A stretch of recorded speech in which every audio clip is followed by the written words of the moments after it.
If someone told me last week that a 15-second TikTok would ruin my reputation, my relationship, and every bit of confidence I ever had, I would have laughed. Because I trusted my boyfriend. Because I thought he loved me. Because I believed that what happens between two people stays between them. But then he posted that video. A TikTok with a bold neon red caption, "Why my girlfriend is the ultimate red flag, skull flag." And yes, he meant me. The worst part? It didn't just get a few views. It went viral. Overnight. Comments flooded in like poison. "Bro, she sounds insane.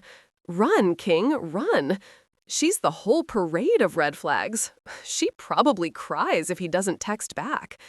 People didn't just believe him, they celebrated it. And I watched it all unfold at 3 a.m., sitting on my bedroom floor, shaking so hard my phone almost slipped from my hands. My heart wasn't breaking, it was collapsing. But to truly understand why this hurt so much, you need to know the truth. What he called red flags were actually the wounds he gave me. Because this story isn't about a girlfriend being dramatic. It's about a girl who loved a boy too deeply and a boy who used that love for content.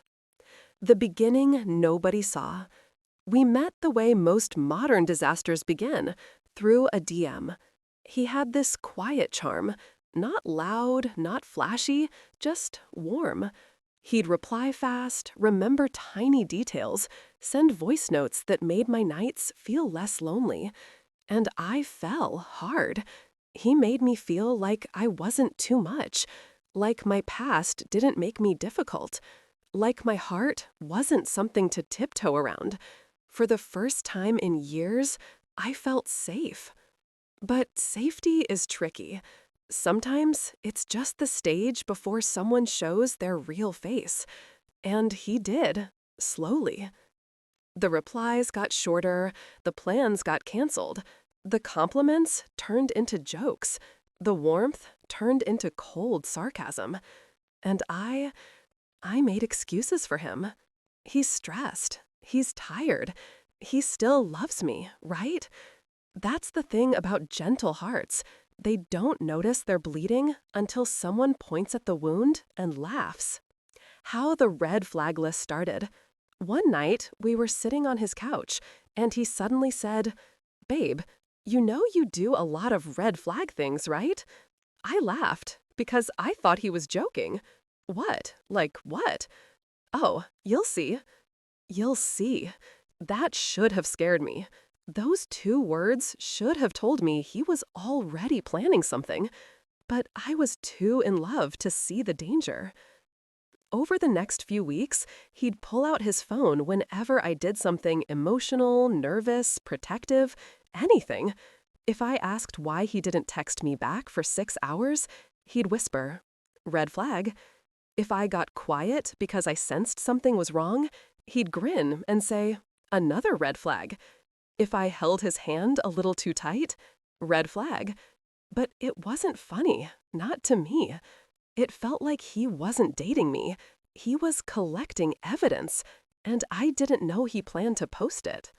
The night everything broke. He uploaded the TikTok at 11:52 p.m.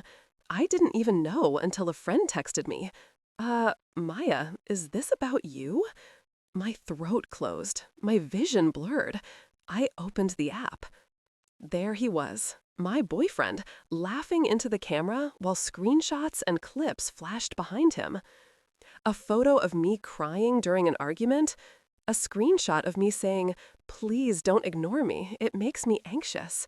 A clip of me checking my phone, waiting for his message. A recording of me saying, "Text me when you reach home." He captioned each one, "Emotional damage. Clingy 1000, red flag." But the worst part was the ending. He looked into the camera and said, "Pray for me, guys. I might not survive this relationship, red flag."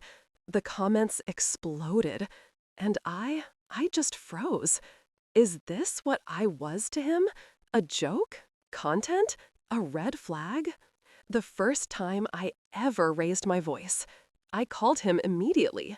He picked up with a casual, "Hey babe, what's up?" "What's up?" My voice cracked. "You posted that about me? Without asking? Without even warning me?" He sighed dramatically. "Babe, relax. It's just content. Everyone does it." "Content? You filmed me crying. You exposed private messages. That wasn't a joke. That was my real anxiety." "And," he snapped, "you're always emotional. I just made it entertaining." I went silent. Entertaining? That's what my pain was to him. "Look," he continued, "it's going viral. This is good for my account. Why can't you just support me?" Support him? While he humiliated me? And that's when something inside me finally cracked.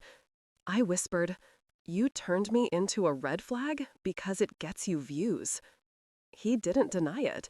He just said, "If you don't want people to think you're a red flag, stop acting like one." Click. He hung up. And just like that, the boy I loved killed the last piece of trust I had left. But he had no idea what was coming next, because this time, I wasn't going to cry. I was going to stand up. The weirdest thing about heartbreak is how quiet it first. Like your body hasn't caught up to the disaster yet. My phone was blowing up. Notifications, comments, DMs, even my cousin sending me screenshots. But inside my chest, there was only this heavy, unnatural silence. I kept replaying his words. "If you don't want people to think you're a red flag, stop acting like one." It didn't even sound like him anymore.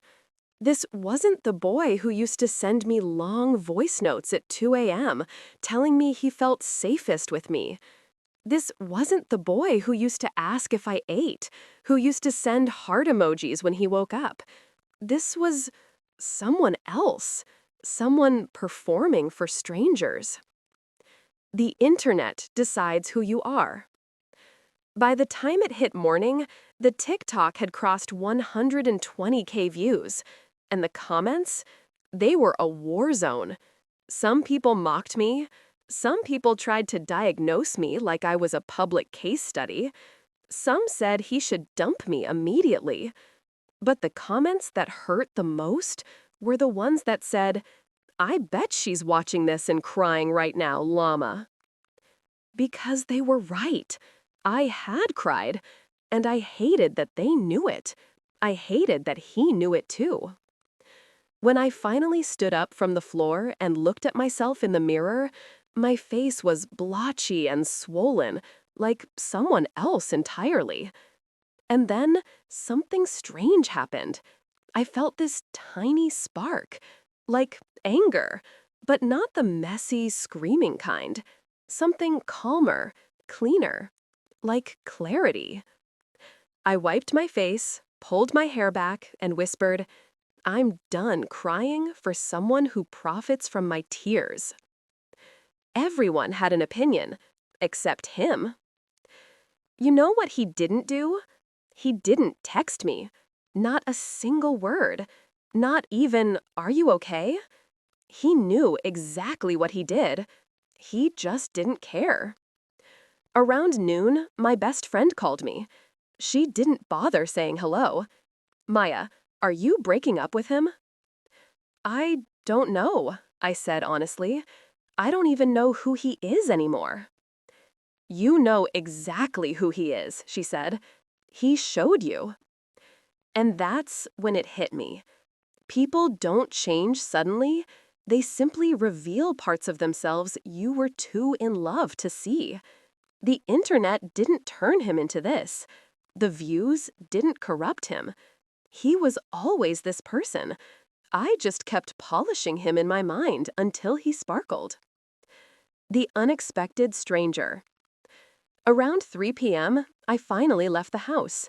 I needed air, space, a life outside the noise. When I stepped into the little cafe down the street, the barista looked up at me and said, softly, "You doing okay?" It startled me. No one had asked me that all day. I forced a smile. "Yeah, just a long morning." She hesitated, then leaned in. "I saw a TikTok last night about a girl. It had your sweater." My stomach dropped. She saw it. She recognized me. And she wasn't mocking. She wasn't laughing. She just looked sad. "Maya, that wasn't okay," she said gently. "You didn't deserve that." Something inside me cracked, but not in a painful way, in a relieving way, like someone finally lifted a weight I'd been carrying alone. I whispered, "Thank you." She slid my drink toward me and said, "You're stronger than you think. People like him don't break people like you. They expose themselves." Her words stayed with me the entire walk home. He finally calls, but not to apologize. At around 5 p.m., my phone rang. His name flashed across the screen. For a second, my heart stupidly hoped he'd say something like, "I'm sorry. I messed up. I didn't mean to hurt you." But reality is never that kind. The moment I picked up, his tone was irritated, like I had caused the drama. "Why are you ignoring my messages?" "You didn't send any messages," I said flatly. "Well, I was going to," he snapped. "Anyway, we need to talk about your reaction." "My reaction?" I repeated slowly. "Yes, Maya. You're making this bigger than it is. I need you to relax. You're ruining the vibe around the video." That sentence was the final nail in the coffin.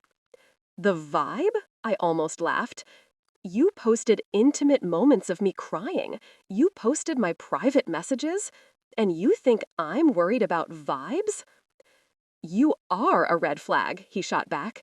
"This just proves it."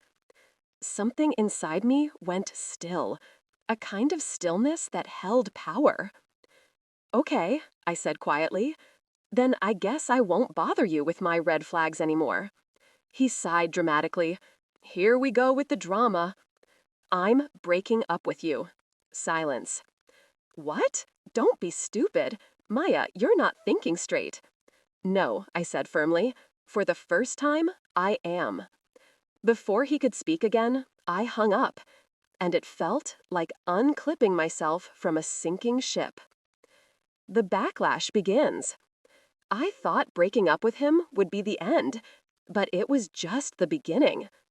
Within an hour, he posted another TikTok. "She broke up with me because the truth hurt, Dilta break." And suddenly, strangers were in my DMs. "You proved his point. Red flag behavior. Drama queen. You seem toxic AF." It should have crushed me, but it didn't. Because for the first time in months, I wasn't scared. I wasn't trying to protect an image of him.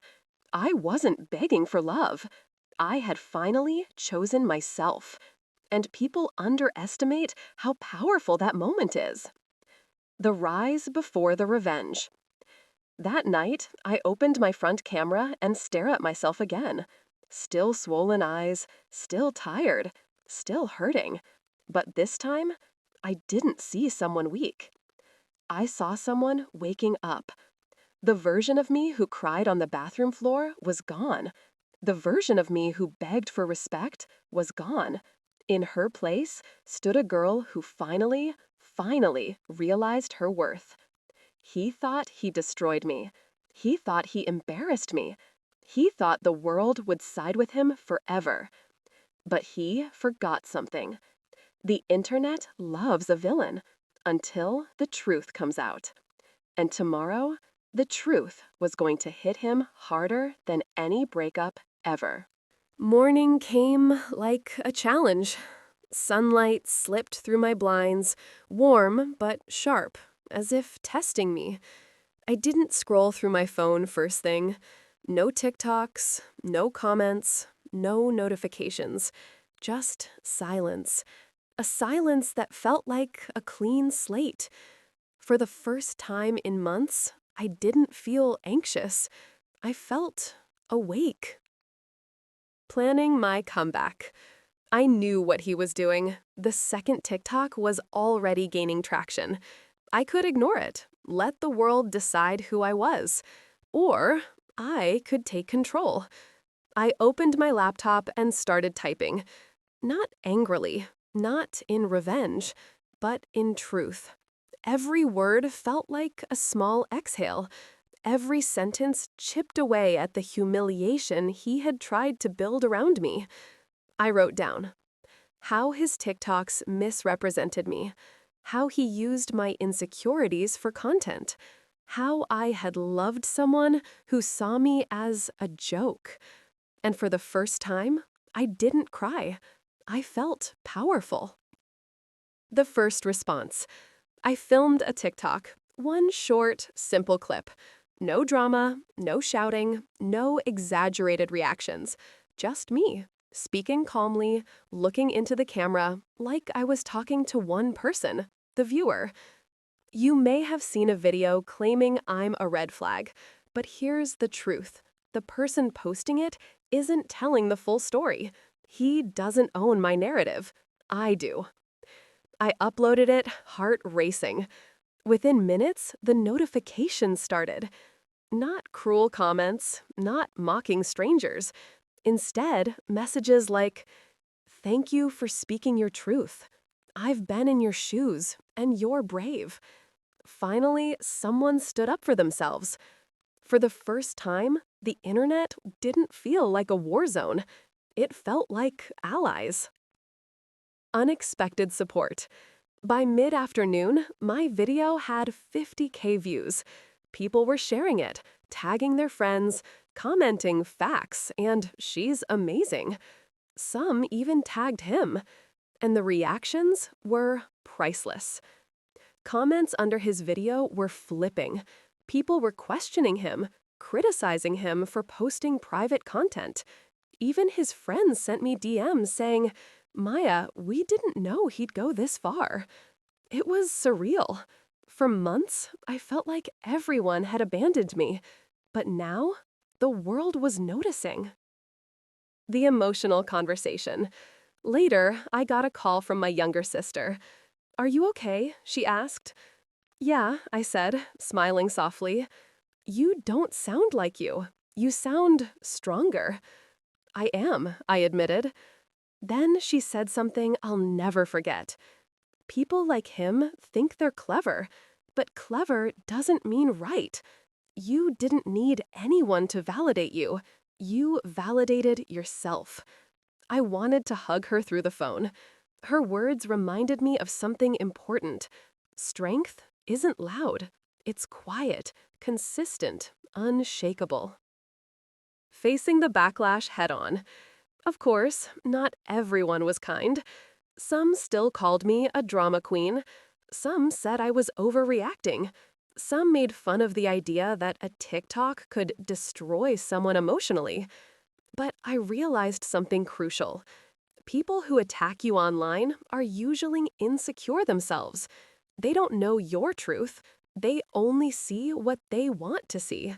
So I stopped defending myself. I stopped trying to explain. I just kept moving forward. The turning point.